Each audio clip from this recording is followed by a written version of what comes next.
हमारा तीसरा पाठ है 10वीं कक्षा का तीसरा पाठ। अब देखिए हम तीसरे पाठ में हैं। ఈ టెక్స్ట్ బుక్స్ అన్ని ఓపెన్ చేసుకోండమ్మా। टेक्स्ट बुक ओपन చేసుకొని पेज नंबर 13 ओपन చేయండి। हमारे पहले पाठ में हमने बरसते बादल इस पाठ के बारे में मैंने कहा था, और दूसरा पाठ क्या कहा था मैंने, ईदगाह कहानी पाठ है उसके बारे में हमने कहा था। अब तीसरा पाठ हम भारतवासी, हम भारतवासी, यह कविता है, कविता पाठ है, यह कविता पाठ है। और इस पाठ का कवि है आरपी निशंक। यहाँ लिखा था मैंने बोर्ड पर, देखिए आप सब, हम भारतवासी आरपी निशंक। आरपी माने रमेश पोखरियाल निशंक, यही उनका नाम है। पहले इस पाठ का अर्थ देखिए, हम भारतवासी, हम माने हम बहुवचन रूप है, इसका एक वचन रूप है मैं माने एक, ఒకటే అన్నమాట, నేను అని వస్తుంది। దానికి ప్లూరల్ ఫామ్ లో हम అనే పదాన్ని ఉపయోగిస్తాం। हम सब भारतीय हैं, जो भारत में निवास करता है उनको भारतवासी कहते हैं। जो भारत में वास करता है उसको भारतवासी कहते हैं। जो चीन में निवास करता है उसे चीनवासी कहते हैं। चीन माने चाइना। ऐसे वही यहाँ क्या लिखा था, हम भारतवासी। भारतीयों की क्या विशेषता है, हमें 9वीं कक्षा में पहले पाठ में जिस देश में गंगा बहती है उस पाठ में हम भारतीयों के बारे में सुना था, है ना। भारतीयों की क्या विशेषता होती है, उनके होंठों पर सदा सच्चाई रहती है, मेहमानों को प्यार करते हैं। इससे हमने बहुत कुछ विषय उस 9वीं कक्षा में हमने पहले पाठ में सीखा था। अब हमारा तीसरा पाठ हम भारतवासी, మేము भारतीयुलमो, हमारे भारतवासी क्या करते हैं, हम भारतवासी के किन गुण होते हैं, यह इस कविता में हमको कह रहे हैं रमेश पोखरियाल निशंक। अब टेक्स्ट बुक में देखिए page number 13, page number 13 open చేయండి అందరూ కూడాను। అక్కడ చూడండి ఫస్ట్ నుంచి उन्मुखीकरण, उन्मुखीकरण वहां देखिए, अनेक स्थानों से बहने वाली सभी नदियां अंत में समुद्र में ही मिलती हैं।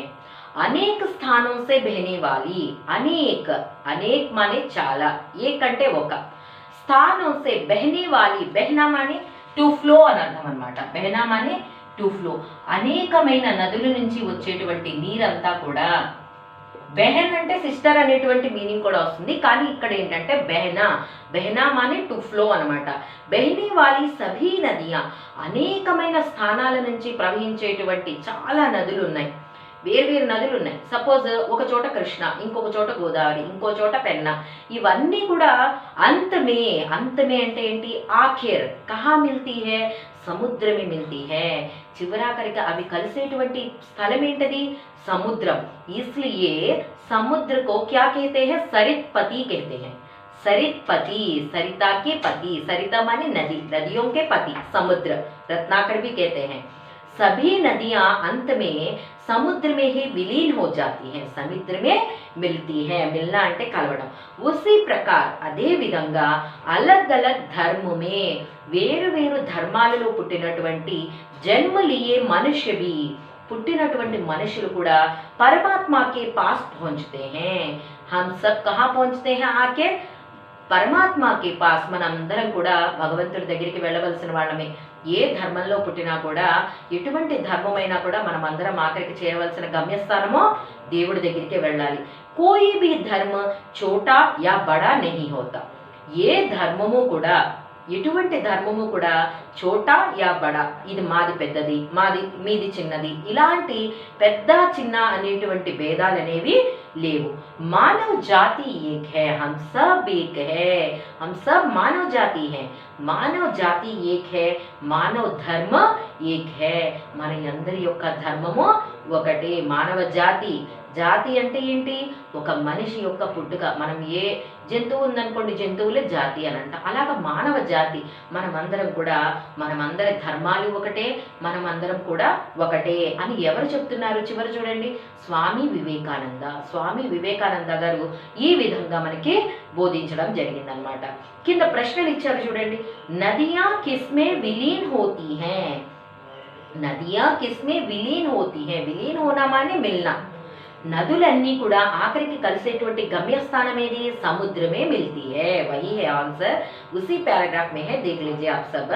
नदियां किसमें विलीन होती हैं, सभी नदियां अंत में समुद्र में विलीन होती हैं, ऐसे कहना चाहिए। दूसरा प्रश्न देखिए, इसमें किस किस को एक बताया गया है? వేటి వేటిని ఒకటిగా చెప్పబడింది? లాస్ట్ లైన్ లో చూడండి, मानव जाति एक है, मानव धर्म एक है, माने జాతి और धर्म को एक ही खा गया है, మనందరము ఒకే జాతి ఒకే ధర్మము అని చెప్పడం జరిగింది। तीसरा प्रश्न देखिए, मानव जाति एक है, इस पर अपने विचार बताइए। మీరు ఆలోచించండి, మీ యొక్క ఆలోచన చెప్పండి। అసలు మానవ్ ఏకీ హే, మానవ్ జాతి ఏకీ హే, మనం అందరం ఒకటే అంటే దాని అర్థం ఏంటి చెప్పండి అని అడుగుతున్నారు। माने हमारे शरीर में बहने वाली रक्त एक ही है, हमारे धर्म अलग होने पर भी हमारे शरीर में बहने वाली खून एक ही है, ऐसे वहां कह रहे हैं। अलग अलग धर्मों में जन्म लेने पर भी हम सब एक ही तरह यहाँ हमारे भारत देश में बिता रहे हैं, यही मानव जाति एक है, इस पाठ का उद्देश्य है, ऐसा कहना चाहिए आपको। आपके विचार आप भी बता सकते हैं। और नीचे देखिए, उद्देश्य देखिए, वहां छात्रों में कविता, गीत आदि की रचना शैली की विकास करना और उनमें देशभक्ति के साथ साथ विश्व बंधुत्व, विश्व शांति, अहिंसा, त्याग, समर्पण आदि सद्गुणों का विकास करना तथा भारत को और भी सशक्त कर अंतर्राष्ट्रीय स्तर पर अग्रसर होने की प्रेरणा देना इस पाठ का मुख्य उद्देश्य है। छात्रों में ఈ పాఠం పెట్టడానికి గల ఉద్దేశం ఏంటి? ముఖ్యంగా ఈ పాఠాన్ని మనకి, ఈ లెసన్ని మనకి ఇక్కడ ఎందుకు ఇవ్వడం జరిగింది? కవిత, గీత్ ఆదికి రచనా శైలి సే వికాస్ కర్నా, ఏదైతే మనము కవిత, గీత్ ఆది రచనా శైలి కా వికాస్ కర్నా, ఓకే, అక్కడ రచనా శైలి సే వికాస్ కర్నా, ఎటువంటి మన యొక్క రచనా శైలి అనేది विकास చేసుకోవటము और उनमें देशभक्ति के साथ साथ विश्व बंधुत्व, विश्व शांति, अहिंसा, त्याग, समर्पण आदि सद्गुणों का विकास करना। अहिंसा, जो दूसरों को हिंसा नहीं करना चाहिए, हम ఎదుటి వారిని బాధ పెట్టకూడదు। ఇంకా త్యాగ్ అంటే మన ఎదుటి వారికి హెల్ప్ చేయడం అన్నమాట, ఎదుటి వారికి ఇవ్వటము। సమర్పణ ఆది సద్గుణం కా సద్గుణ్, సత్ ప్లస్ గుణ్ సద్గుణ్ అన్నమాట। ఇక్కడ సంధి విచ్ఛేదం కనుక చేస్తే సత్ ప్లస్ గుణ్ సద్గుణ్।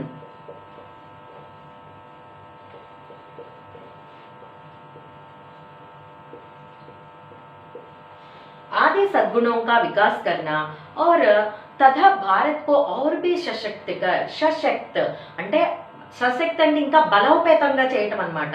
మామూలుగా శక్తివంతంగా ఉంది మన దేశం, ఇంకా బలోపేతంగా చేసి అంతర్రాష్ట్రీయ స్తర్ పర్, వరల్డ్ వైడ్ గా కూడా మన భారతదేశాన్ని అగ్రసర్ కర్నీకి ప్రేరణ దేనా, ఒక ఉన్నత స్థానంలో, అగ్రసర్ అంటే ఏంటి, ఉన్నత స్థానంలో నిలబెట్టడం అనేది ఇస్ పాఠ్ కా ముఖ్య ఉద్దేశం హే, ఈ పాఠం యొక్క ముఖ్యమైన ఉద్దేశ్యం అన్నమాట। అందుకు ఈ పాఠాన్ని మనకి చెప్పడం జరిగింది। మెయిన్ పాయింట్స్ ఏంటి, విశ్వ బంధుత్వ, విశ్వ శాంతి, అహింसा, त्याग, समर्पण, इन सद्गुणों को हम विकास करना चाहिए, ऐसे इस पाठ का उद्देश्य है। और वहां उसके नीचे देखिए विधा विशेष देखिए, प्रस्तुत कविता देशभक्ति की भावना पर आधारित है। ప్రస్తుత ఇక్కడ మనకు ఉన్నటువంటి కవిత దేనికి సంబంధించిన కవిత? దేశభక్తికి భావన పర్, దేశభక్తికి సంబంధించినటువంటి ఒక కవిత అన్నమాట। యహ్ గేయ కవిత హే, యహ్ గేయ కవిత హే, ఇది పాడటానికి యోగ్యంగా ఉండేటువంటి ఒక పాట। इसमें तुकांत शब्द प्रथम प्रेरणादायक क्रिया व सामान्य भविष्य में है। तुकांत शब्द, यहाँ देखिए नया शब्द है, तुकांत शब्द माने రైమింగ్ వర్డ్స్, అంటే ఈ పద్యంలో వచ్చేటువంటి ఆఖరి వర్డ్స్ ఏమైతే ఉంటాయో అవన్నీ కూడా సేమ్ ఒకేలాగా పలుకుతూ ఉంటాయి అన్నమాట। జాయింగే, ఖాయింగే, పియంగే అలా అన్నమాట, ఎంగే ఎంగే ఎంగే ఇలా వస్తుందన్నమాట ఈ పాఠం అంతా కూడా। అది తుకాంత శబ్ద అంటే రైమింగ్ వర్డ్ అన్నమాట। భారత్ కో और भी सशक्त कर, सॉरी नीचे देखिए, सत्य, इसमें तुकांत शब्द प्रथम प्रेरणादायक क्रिया व सामान्य भविष्य में है, सामान्य भविष्यत काలంలో ఉంటుంది। यह कविता बच्चों में सत्य, अहिंसा, त्याग और समर्पण की भावना जागृत कर उन्हें विश्व बंधुत्व की ओर कदम बढ़ाने की प्रेरणा देती है। यह कविता मन ये कविता बच्चों में, పిల్లల్లో సత్య, అహింస, సత్యము, అహింస అంటే ఏంటి, త్యాగ భావన ఎలా ఉండాలి, సమర్పణ అనేది ఎలా ఉండాలి, జాగృత్కర్ ఇలాంటి భావనలన్నీ మనకి తెలియచెప్తూ విశ్వ బంధుత్వకి ఓర్ కదం బడానికి, విశ్వ బంధుత్వ అంటే ఏంటి, అందరూ కలిసి ఉండటం అనమాట, యూనిటీ అనమాట. విశ్వ బంధుత్వం అంటే బంధువులుగా కలిసి ఉండటం అనమాట. ఇలా కలిసి ఉండేలాగా మనం చేసి కదం బడానికి, ఆగే బడనేకి ప్రేరణ దేతి హై, ముందుకు నడవటం అనేటువంటి ప్రేరణ అనేది మనకి ఈ పాఠం ద్వారా మనకి తెలుస్తుంది. ఇక్కడ కవి పరిచయం ఇచ్చారు చూడండి కింద. ప్రస్తుత కవితాకి కవి రమేష్ पोखरियाल निशंक है. मैंने यहाँ लिखा था आरपी निशंक माने रमेश पोखरियाल निशंक. इसमें रमेश पोखरियाल निशंक है, यह कविता इनकी मातृभूमि के लिए संग्रह से ली गई है. आरपी निशंक మాతృభూమి అనేటువంటి ఒక సంగ్రహం నుంచి, మాతృభూమి అనేటువంటి ఒక సంగ్రహం నుంచి దీన్ని తీసుకోవటం జరిగింది. ఇంకా वे आधुनिक हिंदी साहित्यकारों में विशिष्ट स्थान रखते हैं. वे आधुनिक हिंदी साहित्यकार, ఆధునిక్ మానే నవీన్, ఆధునిక్ మానే నవీన్, కొత్త తరానికి సంబంధించినటువంటి కవితలు ఈయన ఎక్కువగా రాస్తారనమాట. రీతి కాల్, భక్తి కాల్, ఆధునిక్ కాల్ ఇలా ఉన్నాయి కాలాలు హిందీలో. అలాగా ఈయన ఆధునిక్ కాలానికి సంబంధించినటువంటి ఒక చక్కటి కవి అనమాట. ప్రజెంట్ సొసైటీలో ఎటువంటి ఉన్నాయి అని వాటిని కంపేర్ చేసుకుంటూ రాసేటువంటి ఒక గొప్ప కవి అనమాట. इसलिए हमने आधुनिक कवि कह रहे हैं यहाँ. और साहित्यकारों में विशिष्ट स्थान रखते हैं. हिंदी साहित्यकारों ఒక గొప్ప స్థానం అనేది ఈయనకు ఉందన్నమాట. इनकी रचनाओं का मुख्य प्रतिपाद्य देशभक्ति है. प्रतिपाद्य माने विषय. इनका विषय क्या है? ఈయన యొక్క కవితల్లో ముఖ్యంగా ఉండేటువంటి ఒక గొప్ప విషయం ఏమిటి? దేశభక్తి. ఎక్కువగా ఈయన యొక్క కవితల్లో ఉండేది దేశభక్తి అన్నమాట. దేశభక్తికి సంబంధించిన కవితలు ఈయన ఎక్కువగా రాస్తూ ఉంటారు. ఇన్హోనే మరి ఈయన ఎటువంటి రచనలు చేశారు కింద ఇచ్చారు చూడండి చక్కగా. సమర్పణ, నవంకుర్, ముझे విధాతా బన్నా హై, తుమ్ భీ మేరే సాత్ చలో, జీవన్ పథ్ మే కోయి ముష్కిల్ నహీ ఆది చర్చిత్ కావ్య రచన హై. ఇవన్నీ కూడా ఆయనకి సంబంధించినటువంటి కవితలు అనమాట. సమర్పణ, నవంకుర్, ముझे విధాతా బన్నా హై, तुम भी मेरे साथ चलो, जीवन पथ में कोई मुश्किल नहीं आदि चर्चित काव्य रचनाएं लिखी हैं. Turn the page, page number 14. विषय प्रवेश देखिए. विषय प्रवेश देखिए. वहां भारत प्राचीन देश है. మన భారతదేశము చాలా పురాతనమైన దేశం. ఏదో నిన్నో మొన్న వచ్చింది కాదు. పురాతన దేశ है. भारत प्राचीन देश है. यहाँ की संस्कृति और सभ्यता, ఇక్కడ ఉన్నటువంటి కల్చర్ గాని, కస్టమ్స్ గాని, కల్చర్ అంటే సంస్కృతి, सभ्यता, संप्रदायाలు सारे विश्व को लुभाती है. लुभाना माने టు అట్రాక్ట్ అన్నమాట. लुभाना అంటే ఏంటి? To attract.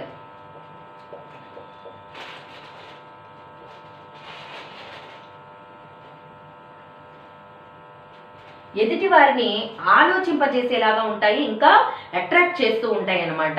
ఇంకా ఏం చెప్తున్నారు? సత్యవానో అహింసావాదియో, ఎంతో మంది సత్యవంతులు పుట్టినటువంటి దేశము, అహింసావాదులు పుట్టినటువంటి దేశము. అహింసావాదులు అంటే ఎవరు? బుద్ధుడు గాని, గాంధీ గారు గాని ఇలాంటి వారు పుట్టినటువంటి దేశం. సత్యవాన్ అంటే హరిశ్చంద్రుడు, అలాంటి గొప్ప మహానుభావులు పుట్టినటువంటి దేశం.